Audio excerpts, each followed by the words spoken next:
দেখা করবেন সিবিআই প্রাক্তন কর্তা উপেন বিশ্বাসের সঙ্গে। না, পূজনীয় মোহন ভাগবত রাষ্ট্রীয় স্বয়ংসেবক সংঘের সরসংঘ চালক, তাদের আলাদা সংগঠন, তারা কার সাথে দেখা করবে না করবে একান্তই তার ব্যক্তিগত ব্যাপার, এই বিষয়ে আমার কিছু বলার নেই। এমনকি সংখ্যালঘু ভাগ হয়ে যেতে পারে, কিভাবে দেখছেন? দেখুন, ভোট ওইভাবে হয় না। হ্যাঁ, পার্টি উপরতলায় কি জোট করলো, কার সাথে ভোট করলো, তা দিয়ে সাধারণ মানুষ বা নিচুতলার মানুষ কিন্তু ওইভাবে ভোট দেয় না। লড়াই তৃণমূল কংগ্রেস ভার্সেস বিজেপি হবে। সেই ঘর পেলেন রাজারহাট নিউটাউন শহর তৃণমূল কংগ্রেসের সভাপতি অচিন্ত মণ্ডল, কি বলবেন, উনি কি যোগ্য? ওনাকে পুরস্কৃত করা উচিত। মুখ্যমন্ত্রী তো অনেক পুরস্কার চালু করেছেন, চোরশ্রী একটা পুরস্কার দিয়ে দেওয়া উচিত। বাংলার মানুষ দেখুক যে তৃণমূল কংগ্রেস নেতারা কতটা ভিখারি, কতটা গরিব, তারা এইভাবে পাকা বাড়িতে থেকে প্রধানমন্ত্রী আবাস যোজনার ঘর পাচ্ছেন। অর্থাৎ আদিবাসী সংগঠন তাকে 12 ঘন্টা বন্ধ তুলেছে সিঙ্গেল অধিবেশনে, এদের হচ্ছে সামনা ধর্মঘটের দাবি, কীভাবে দেখছেন বিষয়টা? দেখুন, আমার মনে হয় অবরোধ করে বা এইভাবে কোনো কাজ হবে না, কোনো সুরাহা হবে না। আমার মনে হয় আলোচনার টেবিলে বসে সুরাহার সমাধান খোঁজা উচিত। তো সেই আলোচনা হওয়া উচিত। আমরা তো সকল ধর্ম, সকল সম্প্রদায়কে সম্মান করি। ভারতীয় জনতা পার্টি সকল সম্প্রদায়ের সেন্টিমেন্টকে, তাদের মানসিকতাকে সম্মান জানায়। অযোধ্যায় সেই ব্রিগেড চলাটা কি বলবেন? 21-এর আগে আমরা ব্রিগেড দেখেছিলাম। তখন টুপি পরা একজন লোক ব্রিগেড থেকে ভাষণ দিয়েছিল। আবার সেই অনুসারে ইনসাফ যাত্রা, ওই একই নাম নিয়ে চলছে, ন্যায় যাত্রা হয় না, তো ইনসাফ যাত্রা করছে। তো ইনসাফ নিয়ে থাকুক তারা, ন্যায়কে পাবে না সঙ্গে।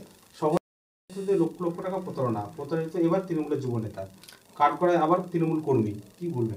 নতুন তো কিছু না, ওখানে তো দুর্নীতির মাস্টারমশাই আছে, সে শেখাচ্ছে, ট্রেনিং দিচ্ছে। এগুলো সবে হাতে খড়ি হচ্ছে। এখন চাকরি এইভাবে ভুয়ো নিয়োগপত্র দিচ্ছে, এরপরে হয়তো গরু পাচার ট্রেনিং হবে, কয়লা পাচারের ট্রেনিং হবে। মাস্টারমশাই তো ওখানেই বসে আছে, প্রিন্সিপাল, একদম চুরির প্রিন্সিপাল।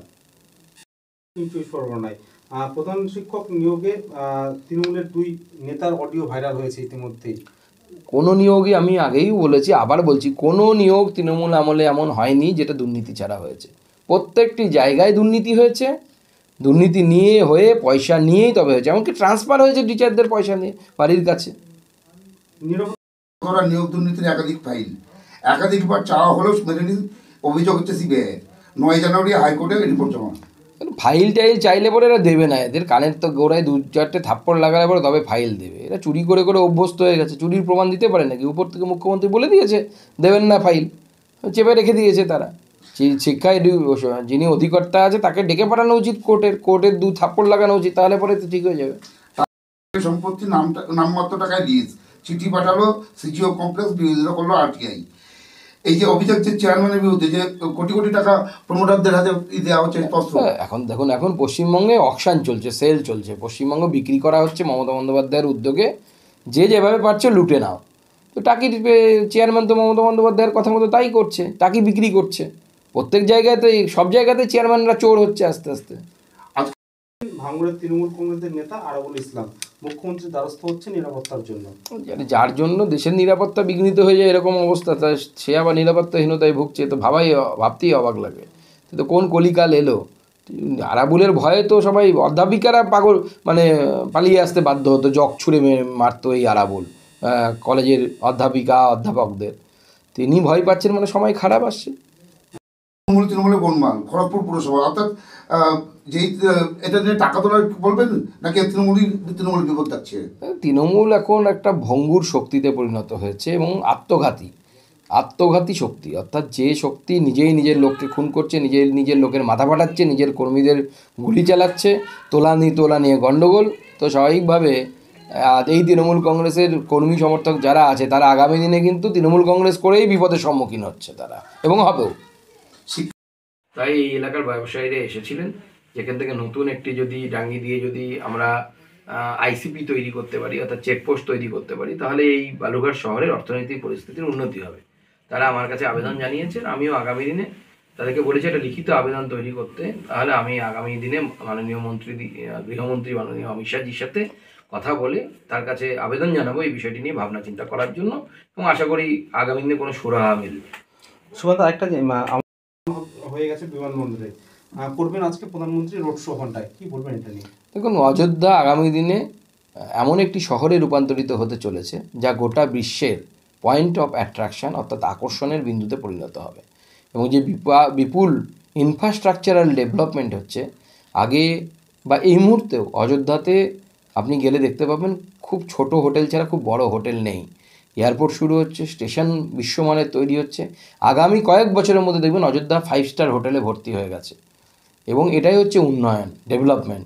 এর ফলে মানুষের অর্থনৈতিক উন্নতি হবে, বেকার যুবকদের কর্মসংস্থান হবে এবং উত্তরপ্রদেশের অর্থনীতি বেড়ে উঠবে। কিন্তু পশ্চিমবঙ্গ তো দেখে শিখবে না। পশ্চিমবঙ্গ তো আস্তে আস্তে আমরা ওই 500 টাকা 1000 টাকা নিয়ে কোনো রকম সংসার চালানো প্র্যাকটিস করা শুরু হয়েছে, সেটাই চলবে। রয়েছে জন্তি গ্রাম একটা, সেই গ্রামে বিজেপি করার অপরাধে জীবিত যারা রয়েছেন তাদেরকে ভোটার লিস্ট থেকে মৃত বলে বের করে দেওয়া হচ্ছে বা বাদ দিয়ে দেওয়া হচ্ছে। হ্যাঁ, আমরা কিছু এই ধরনের অভিযোগ পেয়েছি এবং আমাদের সেখানে খবরও হয়েছে, বিভিন্ন নিউজ চ্যানেল খবরও করেছে। আমরা এটাই বারবার বলে আসছিলাম যে তৃণমূল কংগ্রেস কারচুপি করে ভোটে জেতার চেষ্টা করে, বিজেপি করে বলে যাদের নাম বাদ দিয়ে দেওয়া হয়েছে, আমি রাজ্য প্রশাসন এবং জেলা প্রশাসনকে অনুরোধ করব তাদের নাম যেন ইমিডিয়েটলি তোলার ব্যবস্থা হয়। জীবিত থাকা অবস্থায় তাদের নাম বাদ দিয়ে দেওয়া হচ্ছে তৃণমূল কংগ্রেসের নেতাদের কথাতে। যদি এটা না হয় আগামী দিনে ডিএম অফিস ঘেরাও করতে বাধ্য এবং আমি ডিএম অফিসের সামনে অবস্থানে বৈক্ষোভে বসবো। নেতাদের আবেদন, তৃণমূলের যারা দুর্নীতিগ্রস্ত মাথাতে না তুললে নির্বাচনের মানুষদের কাছে কি বলবো, এটা নিয়ে কি বলবো? এরকম কোনো আবেদন আমার জানা নেই, আমার সামনে তো কেউ কোনো করেনি। আমরা দেখুন, সিবিআই ইডি তার নিজের কাজ করবে, কিন্তু সিবিআই ইডির ক্লাচকে ব্যবহার করে, বৈশাখীকে ব্যবহার করে আমরা ক্ষমতায় আসতে চাই না। পরিষ্কার কথা বলছি, নিজের দ্বারা লড়াই করে, নিজেদের শক্তি দিয়ে, নিজেদের পুরুষার্থ দিয়েই ভারতীয় জনতা পার্টি লড়াই আন্দোলনের মধ্য দিয়ে জনগণের সমর্থন আশীর্বাদ নিয়ে ক্ষমতায় আসতে চাই। সিবিআই ইডি তাদের আদালতের মতো কাজ করবে। সিবিআইয়ের ভরসাতে আমরা এইভাবে বেড়েছি নাকি? 1918 সালে যে 19 সালে আমরা 18 সালে পঞ্চায়েত নির্বাচনে লড়াই করেছি, 19 সালে 18খানা সিট জিতেছি, সিবিআই ইডির ভরসায় জিতেনি তো। আমাদের কর্মীরা জিতিয়েছে, আমাদের কর্মীরা জেতাবে। 31 ডিসেম্বরের মধ্যে রাজ্যবাড়ি আসন সমঝোতা চূড়ান্ত করার কথা বলেছিল তৃণমূল, কিন্তু এখনো পর্যন্ত একদিন বাকি আছে, এখনো পর্যন্ত আসন সমঝোতা হয়নি। পাশাপাশি রাজ্যেও এখনো পর্যন্ত ওই ইনসাফ যাত্রা চলছে, ডিওএফের এদের চলছে ন্যায় যাত্রা কংগ্রেসের, কিন্তু এখনো পর্যন্ত এখানেও কোনো কিছু হয়নি। মমতা একাতলার কথা বলছে। এই যে জোট কীভাবে দেখছেন আপনারা? দেখুন, এই জোট বলে কিছু নেই, এটা একটা ঘোট। আর মমতা ব্যানার্জি তো মনে হয় ঘোষণাই করে দিয়েছে যে তারা জোট করবে না। এবং এখানে আসন সমঝোতা করুক বা যাই করুক, লড়াই তৃণমূল ভার্সেস বিজেপি হবে। অতএব কার সাথে আসন সমঝোতা হচ্ছে না হচ্ছে, কি হচ্ছে INDI জোটের, এই নিয়ে আমরা অন্ততপক্ষে চিন্তিত নই। আর প্রথমেই তো হাওয়া ওদের বের হয়ে গেছে না, নাহলে মমতা বন্দ্যোপাধ্যায় তো মল্লিকা অর্জুন খাড়গের নাম প্রস্তাব করতেন না প্রধানমন্ত্রী হিসেবে।